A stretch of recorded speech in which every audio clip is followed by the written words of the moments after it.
Given the economic climate that we're in Oklahoma, I was surprised to see quite as much growth as we did. We have seen steady growth over the past few years, but the level this year really was somewhat of a surprise.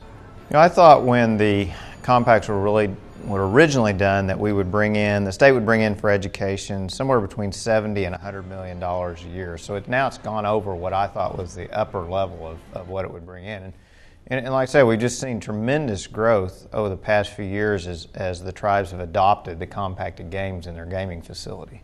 Well, I think, originally when the compacts were signed, the tribes were playing what was called Class 2 gaming, and these were these bingo-based games. And what's happened is, under the new compacts, they can play Class 3 games that are more like traditional slot machines that people are used to.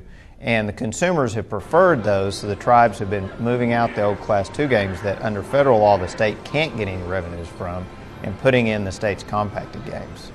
Well, I think, we're going to reach a saturation point at some time. I think that probably today we're a little over 50% of the games out there are compacted games. I think we'll hit a plateau in terms of both the number of compacted games out there, but you got to think there's got to be an end to the number of tribal casinos that can make it too. There's going to be a life cycle like there is on any product, and I think we will at some point see a leveling off, but we're still seeing growth right now, so I'm not sure where the top's going to be. When the revenues grow 30% in a down economy, I think that shows that there's probably still a lot of upside potential, which is good news for education, because those are every dollar we bring in is a dollar we wouldn't otherwise have to fund education in Oklahoma.